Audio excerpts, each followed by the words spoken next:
Assalamualaikum warahmatullahi wabarakatuh. Waalaikumsalam warahmatullahi wabarakatuh. Oke, selamat datang pada Bu Istiqomah dan Mbak Nur Zunani Pak. Telah bergabung di kegiatan seminar kali ini. Kami ucapkan terima kasih.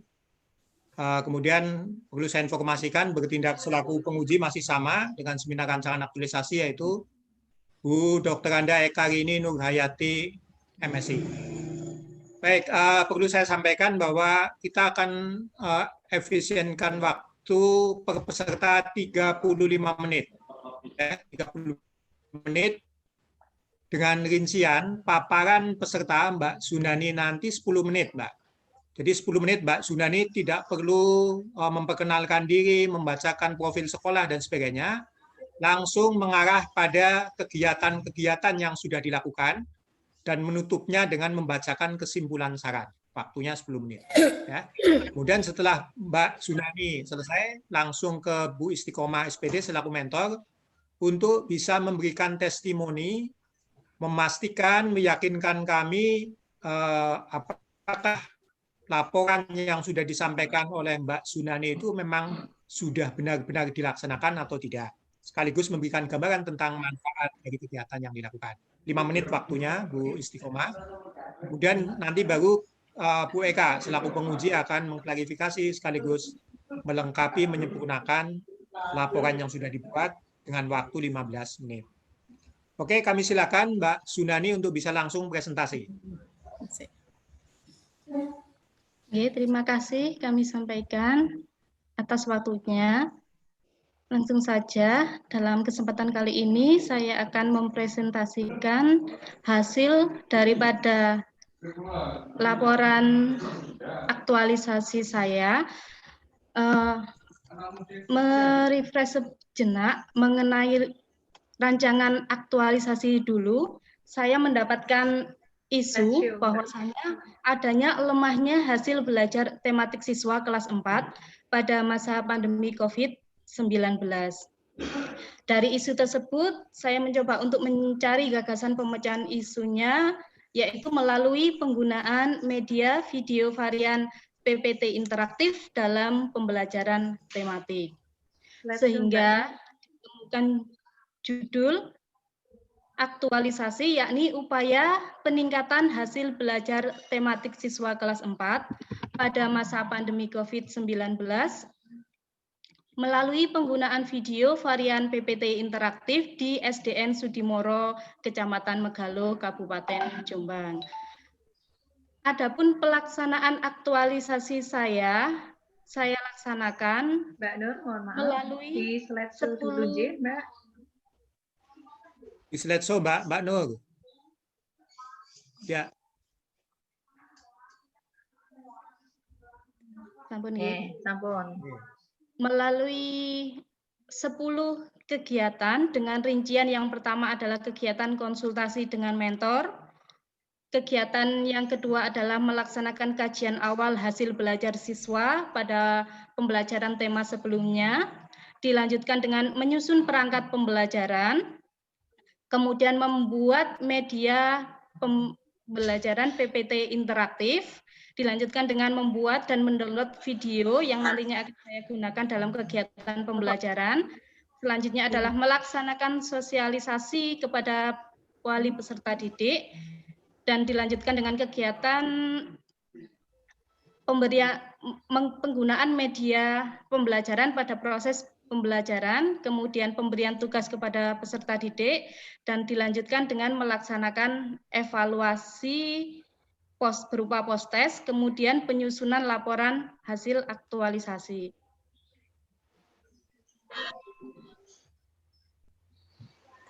Untuk kegiatan pertama, yaitu kegiatan konsultasi dengan mentor, ini dilaksanakan pada minggu keempat pada bulan September 2020. Dari kegiatan ini terdapat hasil kegiatan yaitu foto kegiatan dan kartu konsultasi. Dengan adanya konsultasi dengan mentor, saya memperoleh persetujuan, saran, dan juga masukan yang nantinya dapat saya gunakan untuk kegiatan aktualisasi saya. Adapun kegiatan yang kedua adalah melaksanakan kajian awal hasil belajar siswa. Ini dilaksanakan pada minggu keempat pada bulan September 2020. Pada kegiatan ini, saya memperoleh data bahwa hasil belajar siswa itu rendah, terbukti dari nilai peserta didik pada pembelajaran tema sebelumnya, di mana pada kelas saya itu terdapat 22 siswa, namun hanya 6 siswa yang memperoleh nilai di atas rata-rata, atau hanya 27% dari jumlah siswa keseluruhan. Juga saya melihat hasil observasi dari pembelajaran sebelumnya diperoleh kurang aktifnya siswa dalam pembelajaran karena pembelajaran dilakukan pada masa pandemi ini hanya dilakukan melalui pemberian tugas pada grup WA. Dan data hasil belajar yang sudah saya sampaikan itu tadi, kemudian saya berupaya untuk membuat inovasi pembelajaran dengan menyusun perangkat pembelajaran yang dilaksanakan pada minggu ke-5 bulan September 2020. Dilanjutkan dengan pembuatan media PPT interaktif, yang ini nanti akan digunakan pada kegiatan pembelajaran dengan siswa. Selanjutnya, kegiatan yang kelima yaitu membuat dan mendownload video. Jadi terdapat 2 jenis video yang saya gunakan. Yang pertama adalah video dari rekaman saya pada tahapan kegiatan pembelajaran. Bisa pendahuluan, pemberian instruksi, atau penutupan yang kemudian saya kirimkan ke grup WA untuk anak-anak. Dan video yang kedua adalah video berisi materi yang saya download di YouTube atau internet. Selanjutnya, kegiatan yang keenam yakni melaksanakan sosialisasi. Ini kepada wali murid agar nanti dalam pelaksanaan aktualisasi saya mendapat dukungan sepenuhnya dan persetujuan dari wali peserta didik.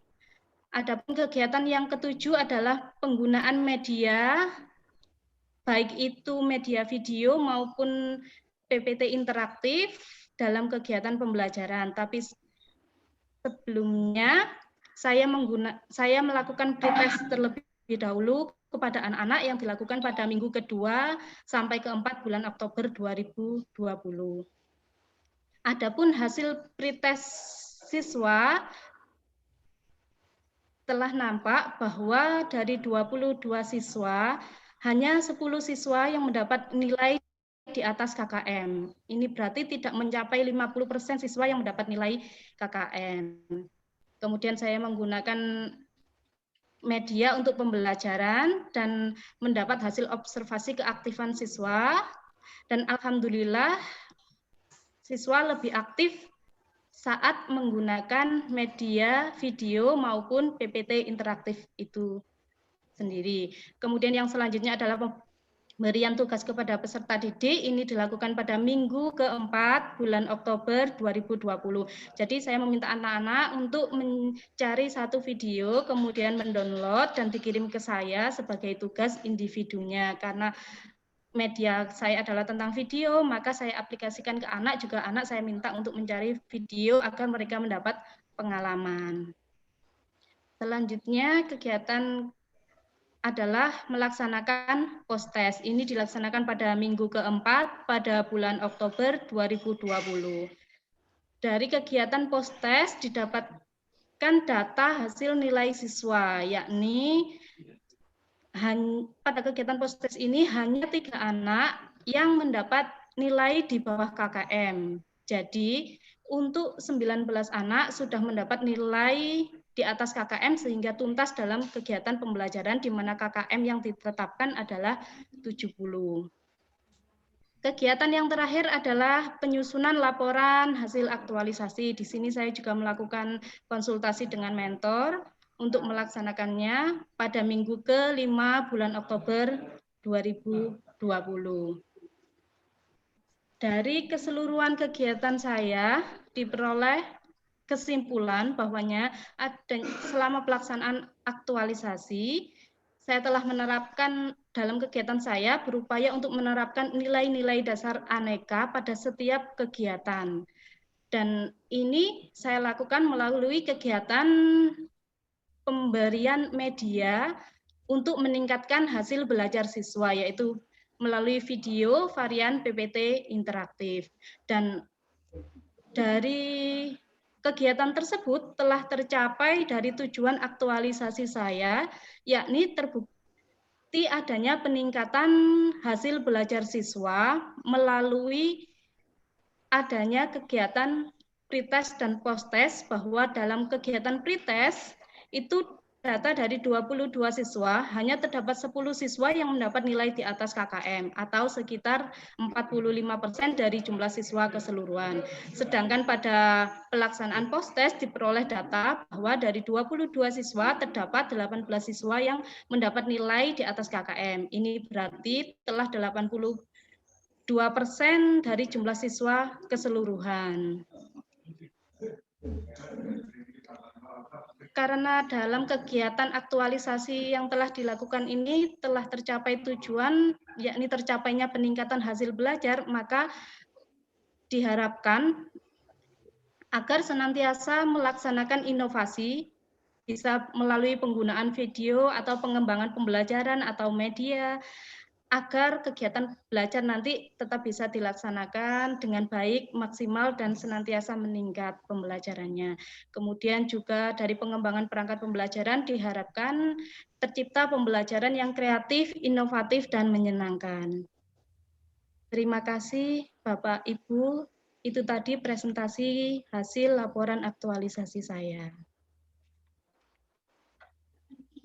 Oke, baik. Terima kasih Mbak Nur Yunani sudah mempresentasikan laporan aktualisasi yang sudah dilaksanakan. Baik, pada Bu Istiqomah, kami silakan Bu untuk bisa memberikan testimoni terkait dengan laporan yang sudah disampaikan. Kami silakan Bu. Terima kasih. Assalamualaikum warahmatullahi wabarakatuh. Dari aktualisasi yang disampaikan Bu Nur Yunani ini, saya menyatakan kalau benar-benar Bu Yunani melaksanakan aktualisasi sesuai dengan rancangan yang telah diajukan yang kemarin. Dengan kerja keras dan disiplin waktu itulah sehingga Bu Yunani bisa melakukan kegiatan sesuai jadwal yang telah ditentukan. Kemudian beliau selalu bertanya juga apabila ada kesulitan dalam mengerjakan kegiatan atau tugasnya. Dengan kesimpulan, saya menyimpulkan bahwa kompetensi Bu Nur Yunani ini sudah bagus dalam berbagai hal, baik dalam pelaporan kegiatan, kearsipan, maupun dalam pemanfaatan teknologi. Hanya saran saya, semoga dipertahankan selalu hal-hal yang positif yang telah dicapai dengan terus belajar dan belajar. Semoga dengan selesainya laporan aktualisasi ini bisa bermanfaat untuk beliau sendiri dan untuk peningkatan SDN Sudimoro ini. Terima kasih. Wassalamualaikum warahmatullahi wabarakatuh. Waalaikumsalam warahmatullahi wabarakatuh. Baik, terima kasih Bu Istiqomah sudah memberikan testimoni dan beberapa catatan. Baik, pada Bu Eka kami silakan Bu untuk mengklarifikasi pokok-pokok yang sudah disampaikan oleh penyaji sekaligus memberikan saran untuk penyempurnaan lebih lanjut. Silakan. Ya. Baik, terima kasih Pak Tri. Yang kami hormati Ibu Mentor, Ibu Istiqomah, kemudian Pak Tri selaku coach, Mbak Nur Yunani, Mbak Mila. Saya langsung saja ke Mbak Nur Yunani ya. Ini Mbak Nur Yunani ini akan meningkatkan atau yang aktualisasi yang tujuan aktualisasinya salah satunya itu untuk meningkatkan hasil belajar tematik gitu ya. Dengan video varian, dengan video varian atau PPT varian. Video varian PPT interaktif. Ya. Varian PPT. Dan PPT interaktif. Nah, ini kan terus kemudian PPT interaktif ini dan video ini tentunya disampaikan menggunakan apa, Mbak? Kalau untuk video itu kan nanti saya kirim melalui grup WA. Kemudian untuk PPT interaktifnya kita laksanakan melalui kegiatan pembelajaran melalui Zoom meeting, Bu. Oh, melalui Zoom meeting. Nggih, untuk PPT interaktifnya. Ada Zoom meeting dalam itu berapa kali, Mbak? Mbak Nur Junani melakukan Zoom meeting? Untuk saya yang sudah saya videokan terdapat 3, Bu. 3 kali. Oke, yang saya videokan, yang untuk bukti video saya videokan. Kok video toh? Yang di-record maksudnya? Oh, nggih, ngapunten. Nggih, maksudnya seperti itu. Yang saya record. Yang di-record itu 3 Nggih. kali. Tapi Sudah sebetulnya 3 kali. pelaksanaannya berapa kali? Untuk pelaksanaannya sudah 6 kali, Bu. 6 kali. Berarti kira-kira itu hanya seminggu ya, seminggu. Ini untuk seminggu saja dilaksanakan. Tidak, 3 minggu, Bu. Nah, 3 minggu. Tetapi yang video meeting yang menggunakan Zoom meeting 6 Iya. 6 kali. Iya, 6 kali. Durasi? 2 kali setiap minggunya. Oh, 2 kali setiap minggunya. Terus durasinya setiap ketemuan itu berapa menit? Kalau untuk kegiatan Zoom meeting PPT interaktif dengan anak-anak kan waktu proses diskusi kelompok saja. Jadi satu kelompoknya hanya 10 menit, Ibu. Saya ulang ya. Ini PPT interaktif ini dilakukan melalui Zoom meeting. Nggih. Selama 6 kali. Nggih. Nah, terus 6 kali itu berarti 6 ada berapa siswa di sana? 22 siswa, Ibu. Terus dilakukan Zoom meeting ini per kelompok atau semua peserta ikut? Bervariasi. Tapi kebanyakan itu per kelompok. Kebanyakan itu wong pengen nemok kebanyakan itu. Kan hanya 6 kali. 6 kali saja toh? Nah, pastinya itu bukti fisiknya ada semua. Harusnya loh. Nah, karena apa? Ini kan yang menjadi kegiatan pokok Mbak Nur Junani. Yang lain kan hanya pendukung. Kalau video kan hanya dikirim lewat WA saja. Oh, kegiatan pembelajarannya justrunya, Bu. Loh, lah PPT itu pembelajaran atau bukan? Nggih, media yang saya gunakan. Nggih, Bu. Iya. Ngapunten. Ini kan judulnya hasil belajar tematik ditingkatkan dengan video varian dan PPT interaktif. Ini aktualisasi kan berapa kali gitu loh. Saya hanya ingin proporsi untuk ketemu tidak langsung atau proporsi intensitas untuk pembelajaran ini ada. Saya hanya bermaksud seperti itu. Jangan sampai ini hanya dilaksanakan berapa kali gitu ya. Kalau dibagi kelompok mungkin hanya 2 kali. Ini kan kurang ini juga ya, kurang intens gitu ya maksud saya. Tolong nanti itu dilihat kembali berapa kali bukti fisiknya dilengkapi. Oh, nggih. Itu ya, Mbak ya? Nggih. Nah, videonya ada berapa yang dibuat? 3, Bu. 3. Nggih. Tentang tema apa itu? Yang pertama itu tentang berbagai pekerjaan. Yang kedua tentang kegiatan ekonomi. Dan yang ketiga tentang cerita fiksi, Bu. Oh, ya. Ya. Itu disesuai dengan PPT yang Mbak Nur Junani buat atau tidak? Nggih, jadi kalau ngajak berbagai jenis pekerjaan, PPT-nya tentang berbagai jenis pekerjaan. Kalau kegiatan ekonomi? Iya, maksud saya ini kan harus sama. Harus sama toh? Ya, harus sama, temanya apa, kemudian videonya apa, PPT-nya apa. Video ini kan memperjelas PPT. Nggih. Ya. Terus dibuatlah itu tes sebelum dan sesudah menggunakan itu. Nah, terus kemudian hasil tes ini kan dengan pretest dan post-test gitu ya, dengan pretest dan video ini berapa kali dilihat oleh siswa, Mbak Nur Junani bisa cek atau tidak? Mohon maaf, Bu, mboten dengar ngapunten. Ya, ini mungkin videonya itu dibuat kan dikirim lewat WA. Itu siswa mengakses atau tidak itu Mbak Nur Junani bisa mengendalikan atau tidak? Iya, Bu. Jadi setelah saya mengirim video itu saya di grup WA itu saya biasanya memberi nomor urut, coba siapa yang sudah melihat silakan ditulis namanya di bawah ini seperti itu. Hanya menulis nama, kalau saya jadi muridnya ora deloknya tak tulis. Gimana kalau seperti itu? Terkadang saya juga meminta foto dari kegiatan anak-anak waktu mengamati video, Bu. Ada bukti fisiknya? Dalam Bukti fisiknya sudah dilampirkan itu? anak-anak mengamati video, ada Ya. di videonya, nggih, ada di videonya. Anak-anak mengamati video itu katanya foto. Nggih. Oh, Foto nggih itu nanti saya sudah lampirkan, Bu. Sudah Ngapunten. dilampirkan? Ya, nanti oke, saya nanti lampirkan lihat. berarti, Bu. Ya, nanti harus dilampirkan itu. Oh, nggih. Loh, Nggih. karena apa, Mbak